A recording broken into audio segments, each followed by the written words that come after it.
Gents, Simpson day today, and of course we're here in the desert, known for its aridness, and it's raining.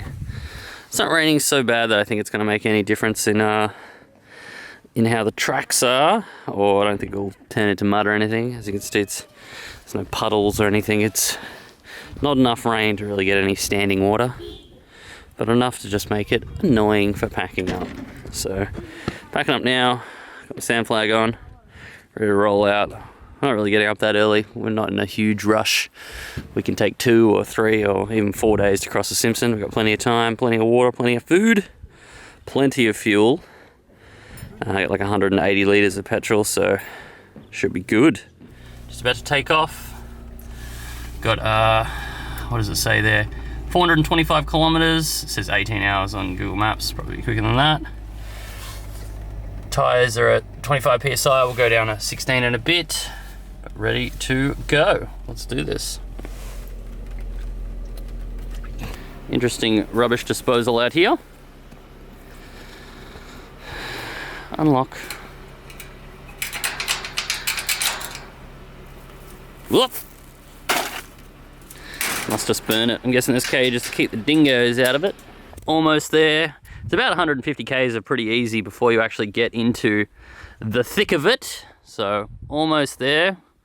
I think this is the first kind of mini sand dune.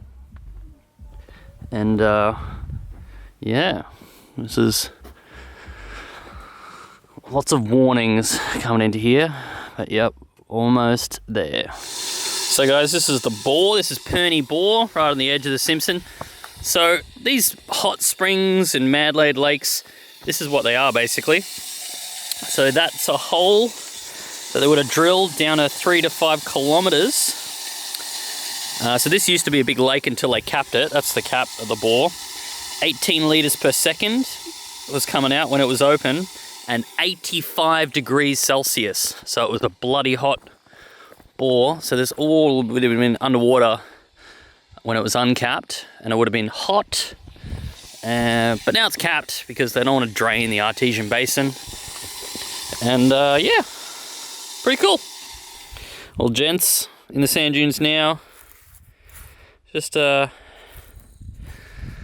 small sand dunes, but pretty, like they're very close in between. Because they actually, what happens is the wind goes west to east, so they are close sand dunes, but they're small.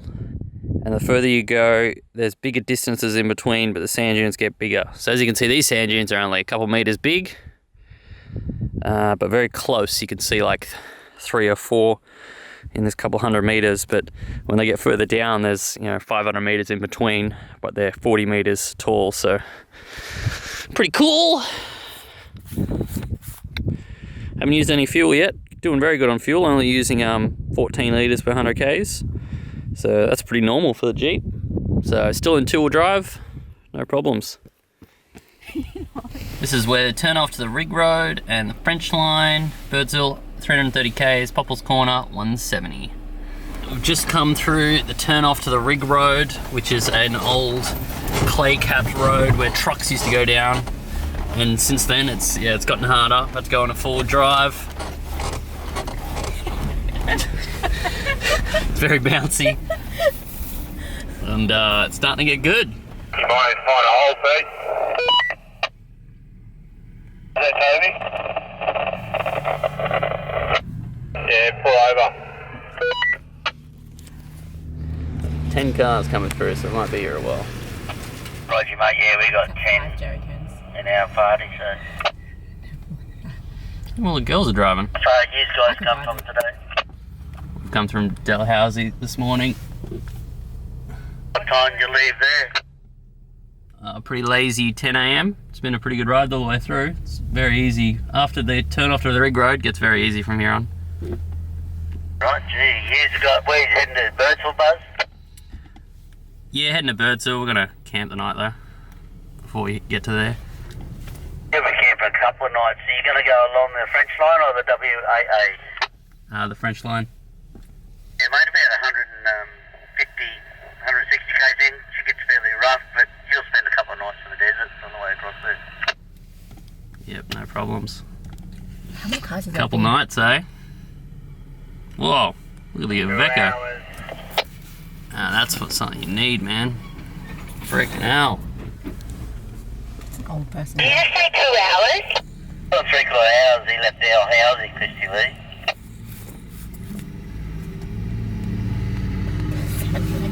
Jesus Christ, millions of them. I guess they're not lonely. This guy's brave. Got a trailer in the Simpson. That's not gonna make it. It's just a Bunnings trailer.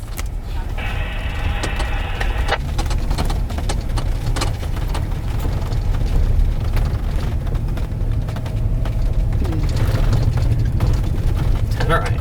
Nice. Just saw a bunch of bikes. Saw an Africa Twin and a XT660 Tenere come through.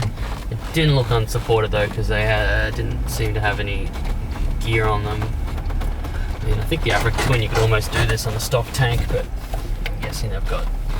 Westbound, Christy.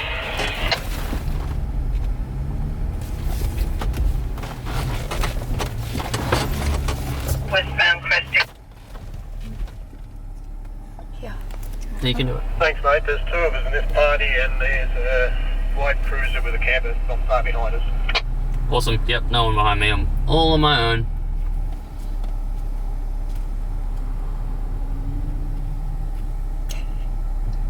Is there a camper with him? No shit, look at that. Freaking hell, people are brave. Dragging a freaking camper van behind him. Thank you.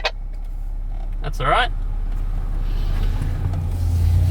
It's a testament to that camper. What brand is that camper? Buy that, because he's just done the freaking French line with it. Frick!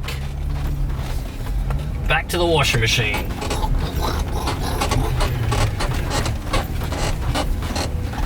Rolling on through, slow and steady. Only doing about 20 k's an hour. It's very bumpy, looks like it flattens out a bit up here. It's done some sand dunes.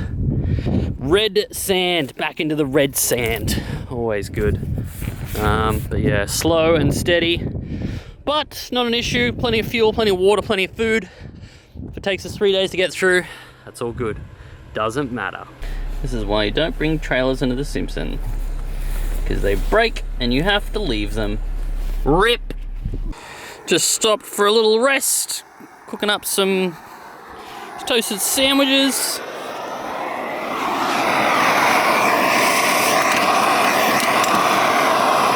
Defector. Yeah, boy. Just listening to an audiobook. Very relaxing, so easy in a car. So much easier than a bike. Across the river from the airport, a wall of roaring fire boiled up from a residential sub.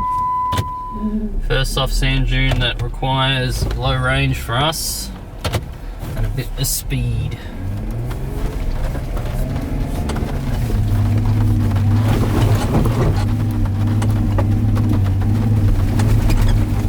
Low range just makes it too easy.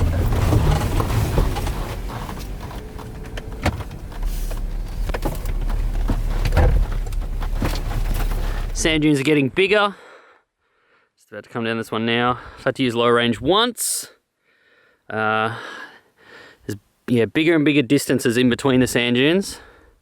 As you can see really far, and I can only see another 2 kind of sand dunes. So they're starting to get, it's easier on the flat bits. See these dunes, it's 1,100 sand dunes in parallel, and they start close and they're small and they get taller and further away. And they all run, we're going over each one. So right now it's a nice flat area in the middle, clay based, you can get a bit of speed up. But yeah, sand dunes are getting bigger.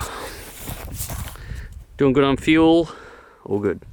Speaking of campsite, just saw a bunch of people 2 sand dunes over, so gonna pick our campsite soon.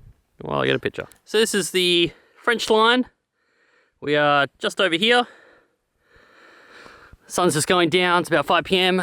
So I thought better, we're just near the WA line, so it was pretty slow, but very consistent. The only reason it was slow is just to stop bumping around. Don't want to break anything. I mean, I'm on my own. There's no convoy of people or anything, so if anything went wrong, broke anything, it's just not worth going fast for. I've already found a couple logs, There's a dead tree over there. I'll just cut it up, make it a bit easier. Get a fire going, get some tinnies. It's gonna be great. Still haven't used enough fuel to use any of those jerry cans up there, but we've still got a while to go. I think we might be spending another night here. We didn't get a lot of Ks down, but that was some hard driving.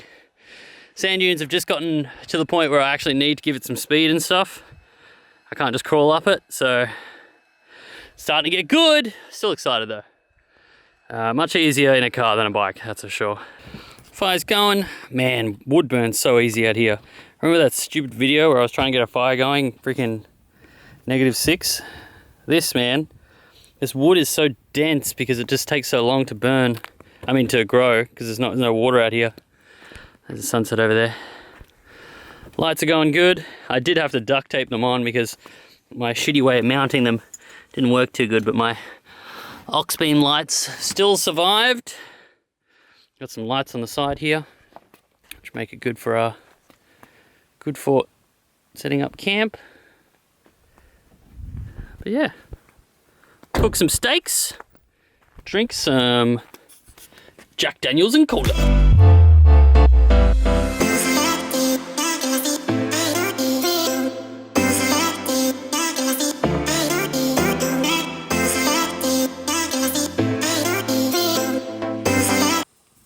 Ready? That's one. Oh, it's carrying it, look.